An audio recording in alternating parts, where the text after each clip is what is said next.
এনসিপিও আপনাদেরকে টার্গেট কিল করতেছে, জামায়াতও আপনাদের টার্গেট কিলিং করতেছে। আপনাদের তো এখন আওয়ামী লীগ ছাড়া কোনো বন্ধু নাই দেখি আমি। না না, আওয়ামী লীগ আমাদের কোনোভাবে বন্ধু না। জনাব নাসিরউদ্দিন, আপনি বয়সে তরুণ, আপনি যদি 2000 পরবর্তী বিএনপির রাজনীতি বিশ্লেষণ করেন, আপনি দেখবেন যে বিএনপির একমাত্র সমালোচনার জায়গা ছিল বিএনপির সাথে জামায়াতের বন্ধুত্ব। বহুবার বলা হয়েছে যে বিএনপি যাতে জামায়াতকে ত্যাগ করে, বিএনপি যাতে জামায়াতের সাথে সংস্রব না রাখে, অনেকে অনেকভাবে বলেছেন। বিএনপি কিন্তু সেটা করে নাই, বরং বিএনপি জামায়াতকে 2টা গুরুত্বপূর্ণ মন্ত্রিত্ব দিয়েছে।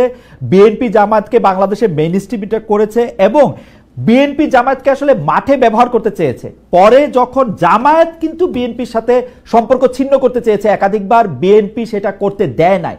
এখন বিএনপি যখন মনে করছে যে সে আওয়ামী লীগ নাই, মাঠে পাওয়ারে আসতে পারবে, খুবই মজা হবে তাদের, তখন সে আবার জামায়াতকে অস্বীকার করতেছে। বিএনপি, আপনার কাছে মনে হয় না জামায়াতের সাথে বিএনপির এই আচরণটা সম্পূর্ণ স্বার্থবাদী আচরণ?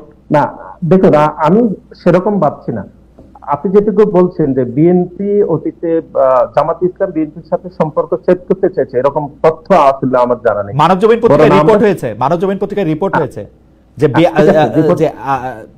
যে জামাত আসলে বিএনপিকে ছাড়তে চায় না, বরং আন্দোলনমুখী পরবর্তী সময় যে একটি সরকার গঠিত হয়েছিল, সেই সরকারের অংশীদারিত্বের ভিত্তিতে সে সরকার পরিচালিত হয়েছিল এবং এটি আন্দোলনের